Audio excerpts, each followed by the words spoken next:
Hello everyone, hope आप सबकी तैयारी बहुत अच्छी चल रही होगी। आज की वीडियो के अंदर हम इंग्लिश पैडागोजी के मोस्ट इंपॉर्टेंट टॉपिक्स ले रहे हैं, जैसे कि अप्रोच और मेथड्स। ठीक है, तो इससे रिलेटेड जो क्वेश्चंस प्रीवियस ईयर्स में आए हुए हैं, कुछ प्रैक्टिस क्वेश्चंस जो है इसमें डिस्कस कर रहे हैं, क्योंकि इससे रिलेटेड हर साल क्वेश्चंस पूछे ही जाते हैं और वही रिपीट होकर आते हैं, बस थोड़ी सी क्वेश्चन की लैंग्वेज चेंज हो जाती है। तो इसको प्रैक्टिस करना बहुत इंपॉर्टेंट है, तभी आप जो है एक्यूरेट गेस कर पाएंगे और इसमें जो हम कॉन्सेप्ट भी क्लियर करते जाएंगे साथ साथ। तो क्वेश्चन नंबर 1 देखते हैं। You as a teacher appreciate a child her overall language use. ठीक है, ओवरऑल बच्चा जो कैसे लैंग्वेज को यूज कर रहा है उसके लिए अप्रिशिएट करती है। वो कुछ मिस स्लिप कर देता है, मतलब कुछ वर्ड्स जो है गलत बोल देता है, टीचर जो है उसको इग्नोर करती है, लेकिन उसकी ओवरऑल वो कैसे यूज करता है, मतलब कुछ मिस्टेक को इग्नोर करके उसके ओवरऑल परफॉर्मेंस को अप्रिशिएट कर रही है। तो इसमें जो है टीचर किस अप्रोच का यूज कर रही है, ठीक है, वो बताना है। तो यहाँ पे हमारे पास कुछ मैथड्स हैं, अप्रोच है, होल लैंग्वेज, कम्युनिकेटिव, कंस्ट्रक्टिविस्ट और या फिर स्ट्रक्चरल। तो ये सारे जो है हमने एक्सप्लेन किए हुए हैं। स्ट्रक्चर में हमें पता है कि हम जो है स्ट्रक्चर का यूज़ करते हैं, सब्जेक्ट वर्ब, मतलब एक हमारे पास जो है 200-300 टाइप के स्ट्रक्चर्स हैं, तो अलग अलग वे से हम कैसे लिखते हैं, कंस्ट्रक्ट करते हैं इसमें हम, और कम्युनिकेटिव में हम बात करते हैं। होल लैंग्वेज के अंदर हम क्या है कि सब चीज़ों को देखते हैं कि बच्चा जो है उसकी कम्युनिकेशन कैसी है, या वो ग्रामर का यूज़ कैसे कर रहा है, या वो उस चीज़ को फ्लुएंसी उसकी कैसी है, तो ओवरऑल चीज़ देखी जाती है। तो यहाँ पे जो है स्पेसिफिक चीज़ है हर एक चीज़ के लिए, लेकिन टीचर जो है वो उसकी स्पेसिफिक चीज़ को इग्नोर कर रही है, लेकिन ओवरऑल देख रही है। तो क्या देख रही है, बहुत सिंपल सा ही है ना। तो ऑफ कोर्स वो होल लैंग्वेज अप्रोच का यूज़ कर रही है। Okay, excluding mother tongue in the classroom is a characteristics feature of dash method. अगर मदर टंग को क्लास में बिल्कुल ही एक्सक्लूड कर दिया जाए, मतलब निकाल दिया जाए, बैन कर दिया जाए, तो उस मेथड को आप क्या कहेंगे।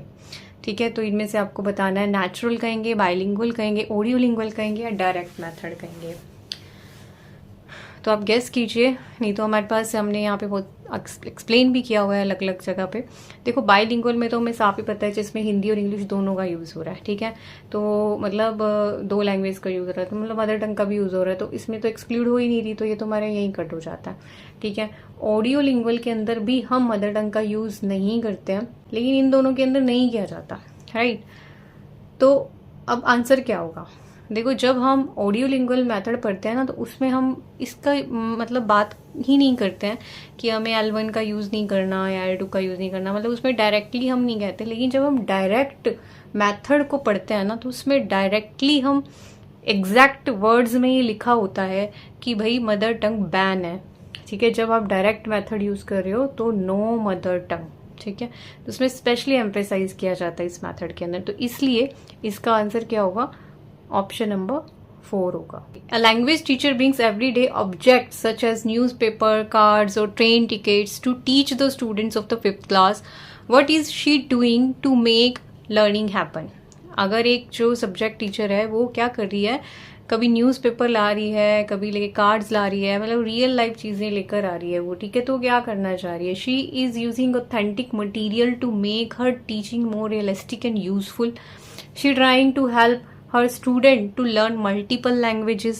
She wants her student to learn English through the real life situations, or she creating awareness in the students. क्या करना चाह रही है वो, अपनी टीचिंग को दिखाना चाह रही है, बच्चे बहुत सारी लैंग्वेज सीख जाएं, या फिर वो रियल लाइफ चीज़ों के थ्रू बच्चों को इंग्लिश सिखाने की कोशिश करिए, अवेयर करने की कोशिश करिए।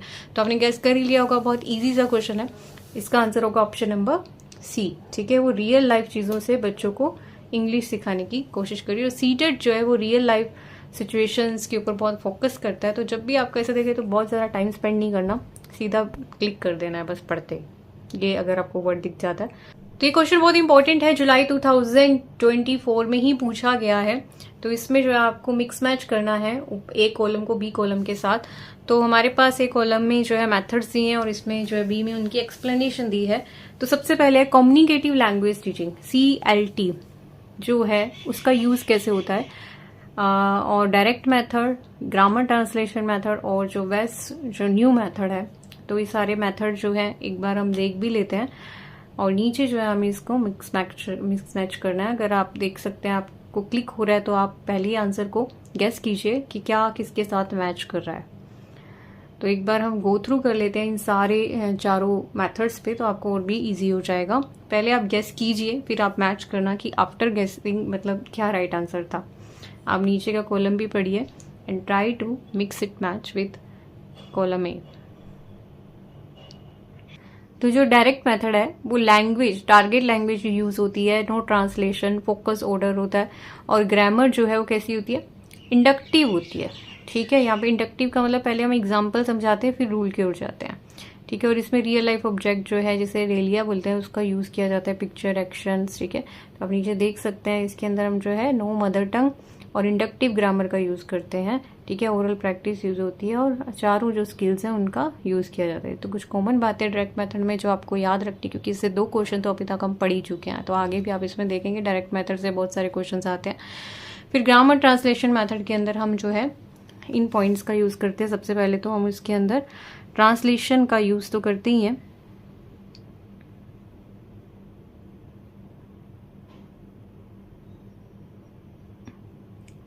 इसके अंदर मदर टंग का यूज करते हैं। ठीक है, और जो है हम मेन जो टेक्निक है हमारे पास इसमें ग्रामर अप्रोच होती है, डिडक्टिव होती है। जैसे उसके अंदर ग्रामर जो है वो हमारे पास इंडक्टिवली होती है और इसके अंदर डिडक्टिवली होती है। ठीक है, तो ये 2 तो हमारे बिल्कुल क्लियर हो जाते हैं, है ना। और टीचर सेंटर जो है ये अप्रोच होती है, और इसके अंदर आप देखेंगे हम लिटरेरी और क्लासिकल टेक्स्ट का यूज करते हैं। राइट, तो ये जो है हमारा आपने देखा हुआ ऑप्शन के अंदर, मतलब कुछ क्लासिकल टेक्स्ट जो होते हैं वो यूज किए जाते हैं ग्रामर ट्रांसलेशन मेथड में। ठीक है, और जो वेस्ट न्यू मेथड है हमारे पास, डॉक्टर वेस्ट न्यू मेथड, वो क्या है, फोकस करते हैं रीडिंग के ऊपर। ठीक है, रीडिंग के ऊपर, साइलेंट रीडिंग, कंट्रोल्ड वोकेबलरी।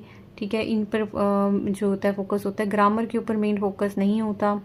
ठीक है, मदर टंग जो है वो यूज़ की जाती है व्हेन एवर नीडेड। तो डायरेक्ट मेथड के अपोजिट भी था ये जो मेथड है, डॉक्टर वेस्ट मेथड। तो ये आप कुछ चीज़ें, इंपॉर्टेंट चीज़ें इसके अंदर ये आप याद रखेंगे। तो अब आप जो है गेस कीजिए, अब आपके लिए गेस करना और भी ज़्यादा इजी होगा इसको। देखो अभी हमने पढ़ा कि जो वेस्ट मेथड है वो साइलेंट रीडिंग को प्रमोट करता है। ठीक है, तो डी का तो सेकंड हो गया, और रिटन लिटरेरी जो वर्ड्स हैं वो किसके अंदर होते हैं हमारे पास, ग्रामर ट्रांसलेशन मेथड में हो गया। देखो सी का तो सी हो गया, मतलब थर्ड का थर्ड ही हो रहा है यहाँ पे। ग्रामर इज टोट इंडक्टिवली, वो होता है हमारे पास डायरेक्ट मेथड में। बचा क्या, कम्युनिकेशन मेथड के लिए ऑप्शन नंबर 1। ठीक है, तो ए का है फर्स्ट, बी का है हमारे पास फोर्थ, और सेकंड का है हमारे पास डी, और थर्ड का हमारे पास थर्ड है। ठीक है, तो ये इसका हमारे पास आंसर रहेगा। तो इसमें जो राइट जा रहा है वो जा रहा है ऑप्शन नंबर ए। नेक्स्ट देखते हैं। नेक्स्ट है हमारे पास using everyday objects to teach language is called dash. ठीक है, अगर हम एवरीडे जो ऑब्जेक्ट्स हैं, ठीक है, वो यूज करते हैं टीचिंग के अंदर, उसे क्या बोलते हैं। ठीक है, रेलिया बोलते हैं। यह भी हमने एक टॉपिक के अंदर करा है, अगर आपने पढ़ा हो अच्छे से, जब मैंने पढ़ाया था। लैंग्वेज गेम्स या टीचिंग एड्स या फिर टेक्स्ट बोलते हैं। तो जिसने किया हुआ इसने पहली बार में क्लिक कर लिया होगा, क्योंकि अभी हमने पढ़ा है। तो ऑप्शन नंबर ए इसका राइट आंसर है। नेक्स्ट क्वेश्चन है हमारे पास, in a second language class a teacher played audio on a health is wealth. ठीक है, एक ऑडियो प्ले करती है teacher, and he then distribute hand out and ask student to tick the correct answer from the given option, and the objective of lesson was to enable the learner. ठीक है, क्या objective था वो आपको बताना है। To hear the lesson on health, to engage the learners with a task, to listen, to analyze the ideas, or to memorize the lesson on health and wealth। अगर एक टीचर ऑडियो प्ले कर रही है उसका क्या मतलब है, और बच्चों को हैंड आउट देके बोलती है कि आपको राइट ऑप्शन क्लिक करना है, तो इससे वो क्या करना चाहती है। ठीक है, लेसन सुनना चाहती है बच्चों से हेल्थ के ऊपर, उनको एंगेज करना है बस टास्क के अंदर, या उनको रट्टे मराना है उसके ऊपर, या फिर वो चाहती है बच्चे लिसन करें और एनालाइज करें द आइडिया। ठीक है, तो आपने राइट आंसर क्लिक कर ही लिया होगा, बहुत इजी सा है। ऑप्शन नंबर सी इसका राइट आंसर है। नेक्स्ट क्वेश्चन देखते हैं, कोई इसमें लॉजिक नहीं है, बेसिक कॉमन सेंस आपको लगानी है। नेक्स्ट क्वेश्चन है हमारे पास, which of the following method advocates oral drilling and mastery of formal properties of language as essential for language learning. ठीक है, इनमें से कौन सा मेथड एडवोकेट करता है ओरल ड्रिलिंग करना, मतलब बार बार रिपीट करना, ड्रिल्स करना। ठीक है, मास्टरी करने के लिए किसी भी लैंग्वेज के ऊपर, टोटल फिजिकल रिस्पॉन्स या audio lingual method, communicative language teaching या ग्रामर ट्रांसलेशन मेथड। ठीक है। तो देखो ग्रामर ट्रांसलेशन मेथड तो बिल्कुल कट हो जाता है यहाँ पे। टोटल फिजिकल रिस्पॉन्स भी कट हो जाता है क्योंकि इसमें जो है हम फिजिकली एक्शन से जो है चीज़ें करते हैं, ठीक है। अब है ऑडियो लिंगुअल मेथड और कम्युनिकेटिव लैंग्वेज टीचिंग। कम्युनिकेशन में हम जो है कम्युनिकेशन की बात करते हैं, संदर्भ में पढ़ना, कॉन्टेक्स्ट में चीज़ों को पढ़ने की बात करते हैं, लेकिन एक ऑडियो लिंग्विज्म मेथड है जिसके अंदर हम ड्रिल की बात करते हैं कि बार बार जो चीज़ों को रिपीट किया जाए, ड्रिल किया जाए, ठीक है। इसके अलावा ऑडियो लिंगुअल मेथड जो है वो बिहेवियरिस्टिक अप्रोच यूज़ करता है, स्ट्रक्चर पैटर्न्स यूज़ करता है, कंटिन्यूस ओरल रिपीटिशन, मतलब बार बार जो इसको बोला जाए, जो इसको हम आर्मी मेथड भी बोलते हैं। तो उसमें जो है रिपीटिशन के थ्रू जो है आर्मी के जो पर्सन हैं उनको करवाया गया था और पैटर्न और ड्रिल्स को फॉलो किया जाता है। तो ये आप याद रखेंगे। नेक्स्ट क्वेश्चन करते हैं। बहुत ईजी है, अभी हमने किया ही है तो मैं इसको स्किप कर रही हूँ। आप इस क्वेश्चन को पढ़ के इसका आंसर कर सकते हैं कि रियल लाइफ चीज़ें जो है टीचर यूज़ कर रही है, स्पून, प्लेट, यूटेंसिल्स, बॉक्सेस, तो इसको हम क्या बोलते हैं। फटाफट ऑप्शंस देखिए, आपने क्लिक कर लिया होगा तो इसका आंसर जो है आप कमेंट बॉक्स में देंगे। नेक्स्ट क्वेश्चन देखते हैं। Here is the situation where students were exposed to opposite perspective of a topic to promote critical evaluation. This strategy helps in developing. ठीक है, क्या करिए। Here is the situation where students were exposed to opposite perspective of a topic to promote the critical evaluation. तो क्या promote करने की कोशिश की जा रही है, कौन सी जो है this strategy help in developing, क्या डेवलप होगा इससे जब इस तरह की जब स्ट्रेटजी को यूज़ किया जाता है। क्रिटिकल थिंकिंग बढ़ेगी, मैकेनिकल मेमोराइजेशन, ग्रामेटिकल या रोट लर्निंग। तो देखो ओड एंड इवन ही है इसमें, ना मेमोराइजेशन, ना ग्रामर के ऊपर फोकस करना, ना रोट लर्निंग पे, बचा क्या, क्रिटिकल थिंकिंग एंड पर्सपेक्टिव। तो बहुत ही इजी था इसको चूज करना क्योंकि बाकी सारे जो है एक ही बात कर रहे हैं, एक ही जो है वो अलग बात कर रहे हैं। ऑप्शन नंबर ए इसका राइट आंसर होगा। नेक्स्ट क्वेश्चन देखते हैं। Read the example of what a learner does and choose the strategy that match the example. If I don't know what something means I look it up. इसमें से बोला जाए कि read पढ़ो इस एग्जाम्पल को and what learner does choose the strategy that matches the example. Consulting reference material, confuse state of mind या focusing all qualification या अपॉर्चुनिटी फॉर प्रैक्टिस।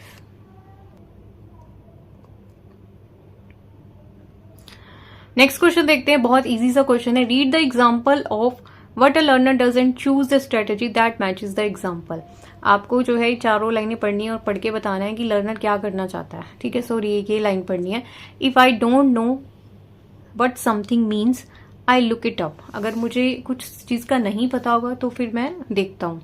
अब ये पढ़ के आपको क्या आप किस चीज़ को कनेक्ट करेंगे। कंसल्टिंग रेफरेंस मटेरियल, यस हो सकता है कि भाई अगर मुझे मीनिंग समझ नहीं आए तो मैं रेफरेंस जो है मटेरियल उसको देखूंगा। कंफ्यूज स्टेट ऑफ माइंड, आपको लग रहा है कि बच्चा कंफ्यूज्ड है इसमें अगर वो ये लाइन बोल रहा है। फोकसिंग ऑन द कैलकुलेशंस, ठीक है, कैलकुलेशंस के ऊपर फोकस कर रहा है तो ऐसा तो कुछ भी नहीं है यहाँ पे।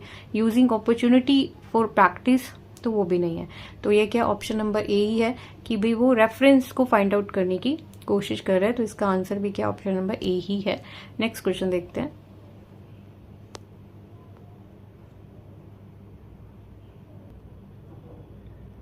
नेक्स्ट क्वेश्चन है, अ टीचर जो है डिवाइडेड लर्नर्स इनटू ग्रुप्स, ठीक है, और वो क्या करती है, asked them to do a quiz about elephants. Okay, before reading a story को रीड करने से पहले क्विज जो अनाउंस कर देती है। The objective of teacher is to, क्या ऑब्जेक्टिव है टीचर का, generate interest in a topic, write a text review and text their memory, या फिर गिव पीयर फीडबैक। क्या करने की कोशिश कर रही है, अभी तो लेसन स्टार्ट ही नहीं किया तो फीडबैक क्या ही देगी, ठीक है। मेमोरी भी टेस्ट नहीं कर रही है, राइट अ टेक्स्ट रिव्यू तो ऐसा भी नहीं है। तो क्या करने की कोशिश कर रही है, इंटरेस्ट को जनरेट करने की कोशिश कर रही है। नेक्स्ट क्वेश्चन देखते हैं। फिर है हमारे पास 7th क्वेश्चन, इसमें भी सेम ऐसे ही है। Creativity in language education is, ठीक है, क्या है, ओपन एंडेड क्लासरूम टास्क है which allow for different interpretations and answers, emerging element from the different subject to understand something, classroom activity using new method of teaching, classroom material using communicative language teaching। creativity in language education क्या है वो आपको बताना है। कैसे creativity होगी किसी language class में, इन चारों ऑप्शंस है। दोबारा पढ़ सकते हैं, 1 मिनट ले सकते हैं, फिर इसको राइट क्लिक कीजिएगा।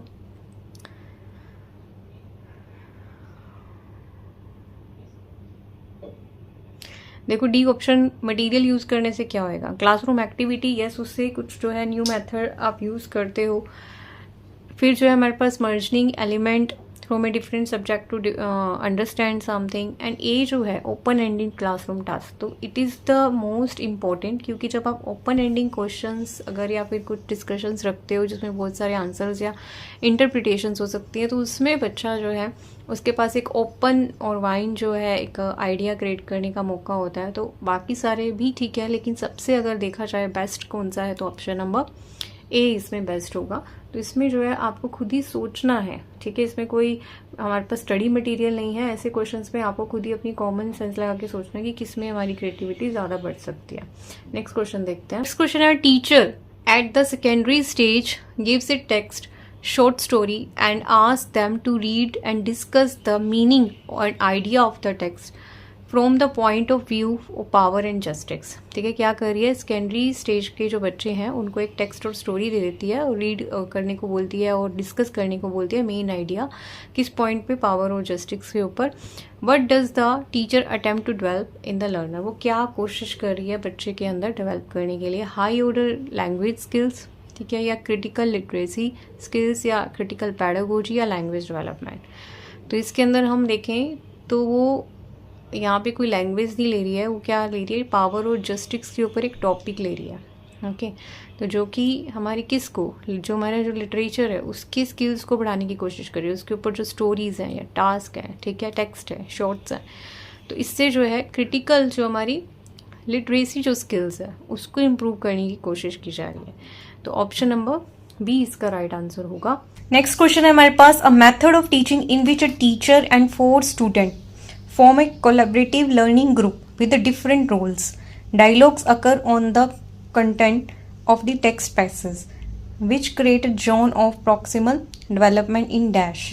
तो क्या कह रहा है कि एक मेथड ऑफ टीचिंग है जिसमें टीचर जो है और 4 स्टूडेंट्स जो है कोलैबोरेटिव लर्निंग ग्रुप बनाते हैं जिसमें डिफरेंट रोल्स हैं, अलग अलग रोल्स हैं। ओके, और डायलॉग अकर हो रहे हैं on the content of the text passage, ठीक है, which created zone of proximal development. मतलब टीचर जो है उनको हेल्प करिए किस चीज़ के, जो वो नहीं जानते और वो जो जानना चाहते हैं उसकी तरफ उनको ले जा रही है, तो वो जान सकते हैं, ठीक है। उसके गैप को ही हम वो कहते हैं जीपीडी, ठीक है। तो इसको आप, इस टीचिंग को आप क्या कहेंगे, इस मेथड को आप क्या कहेंगे, रेसिप्रोकल कहेंगे, कोऑपरेटिव कहेंगे, स्कैफोल्डिंग कहेंगे, या फिर पीयर ट्यूटरिंग कहेंगे। अब मैक्सिमम बच्चे इसमें जो आंसर है वो सी लगा के आएंगे, स्कैफोल्डिंग।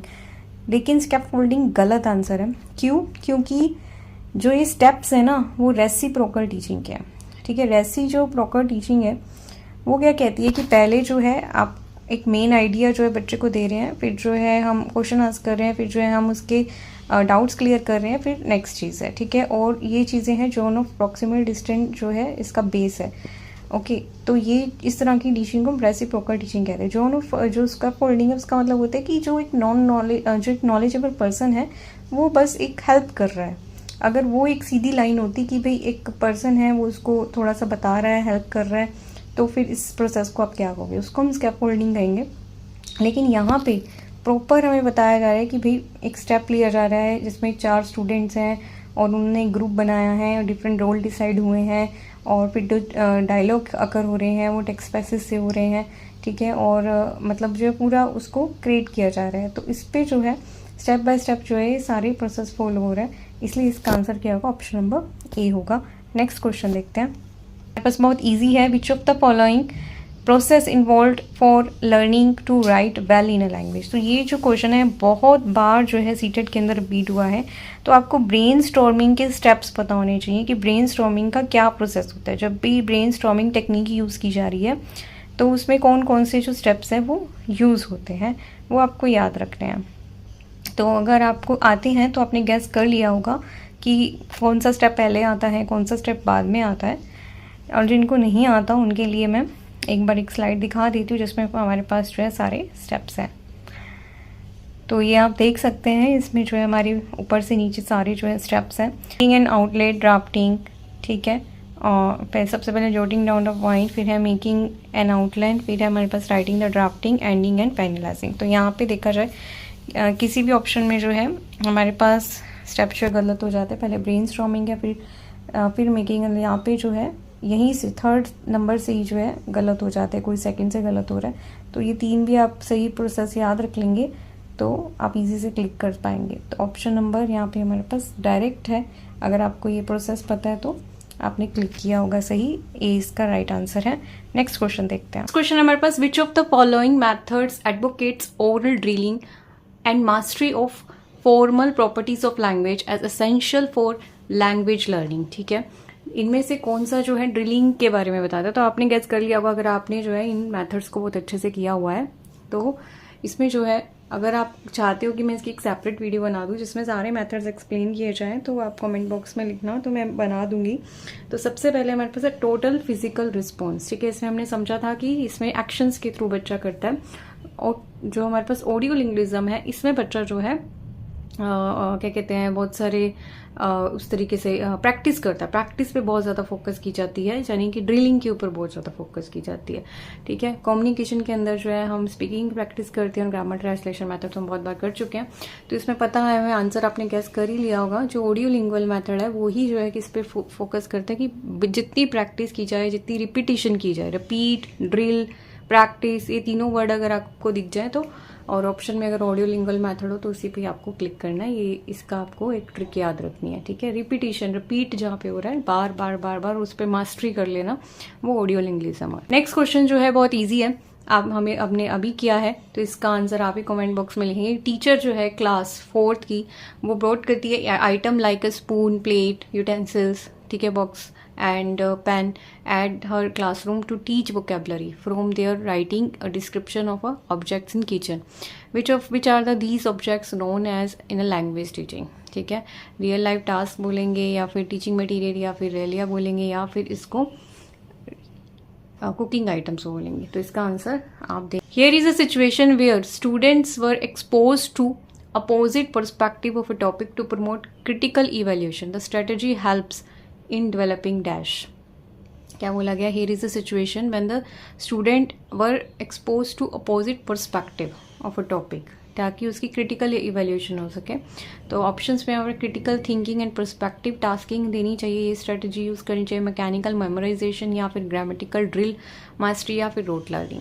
तो इसमें तो आपको क्या 1 out of 4 निकालना है, क्योंकि जो हमारे पास सीटेट है वो रोट लर्निंग के भी खिलाफ है ना। ग्रामर जो ड्रिल मास्टरी, ग्रामर के ऊपर भी फोकस नहीं करता, कम्युनिकेशन पे फोकस करता है, कि एग्जांपल्स पे फोकस करता है, फिर रूल्स पे जाओ, मेमोराइजेशन पे भी फोकस नहीं करता। तो ये तीनों चीज़ें क्या होगी, एक जैसी होगी। ठीक है, अलग अलग से क्या रह गया, क्रिटिकल थिंकिंग रह गया।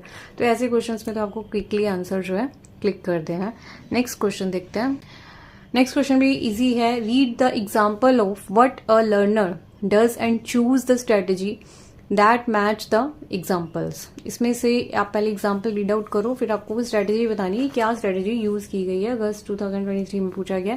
If I don't know what something means I look it up. अगर मुझे कुछ समझ में नहीं आएगा तो मैं देखूंगा उसमें।